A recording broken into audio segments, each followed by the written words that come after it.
সুন্দরবনের পাশ দিয়ে দাঁতিনাখালি এসেছি। সব জায়গায় মাছ ধরতে যায় এরা। কি সাহস আছে না, এরা ধরবে না মাছ। আমাদের নৌকা পিছনে দেখতে পাচ্ছেন মাঝি, তিনি বইটা পাচ্ছেন। তারপরে আমাদের চঞ্চল ভাই, আমাদের সঞ্জয় ভাই, হ্যালো গাইস, সাধন ভাই, বলেন গাইস। আমি আছি পিছনে আমাদের ফিলিপ ভাই। হ্যালো গাইস, আপনারা দেখছেন আমরা প্রায় বুড়ি কলোনি থেকে শুরু করে আমরা প্রায় দাঁতিনাখালির কাছাকাছি এসে গেছি।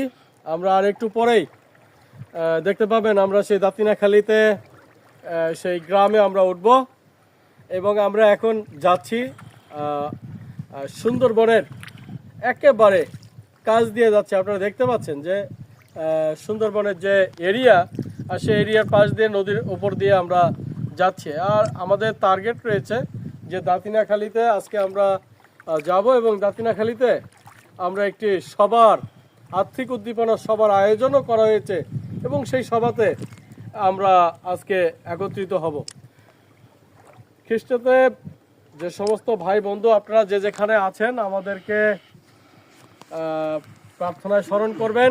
আমরা যেন এভাবে সর্বদা নৌকা ভ্রমণের মধ্য দিয়ে আমরা যেন বিভিন্ন অত্র এলাকাতে প্রভুর রাজ্য বিস্তার করবার জন্য যেন এভাবে ছুটে বেড়াতে পারি নৌকা দিয়ে।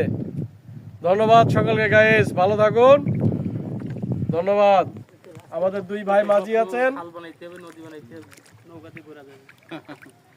এর সামনে ওইটা দিয়ে একটু ঢুকবেন না ফিল্মটা? না না না, আরে ভাই নিয়ে যাও, তুমি নিয়ে যাও। সবাই উঠি, একজন ছবি তুলুন।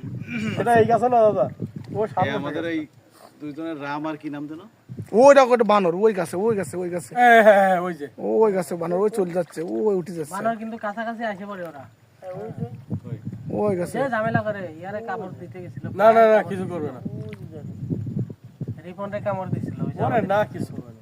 না আমাদের স্টুডেন্ট প্যান্টে কামড় দিয়ে টান দিয়ে ধরে রাখছিল। ওরা খাওয়ার জন্য এসেছে। ওই পাশের দিকে এই জায়গায় ছিল, কাছে ছিল, আমাকে দেখে ভিতরে চলে গেছে। ওর জীবন নিয়ে সাই সাই ওই বসে রয়েছে গাইস, এই মুহূর্তে আমরা একটা বানরকে দেখতে পাচ্ছি। ওই এই না, এই ডালে, আসলে ক্যামেরায় আসবে কিনা জানি না। আমরা দেখতে পাচ্ছি এই যে গাছটার সামনে, এই ওই না, ওই ডালে বসে রয়েছে, ওই ডালে বসে আছে। এই বসে পারে যায়। ও হ্যাঁ, ওই যে ডালে বসা। জুম করে। এই এই খুশি তো, এই চাচা এর মাংস খাইতে একসাথে। ওই যে গাছের খাইছেন? উপরে হ্যাঁ এর মাংস খাইতে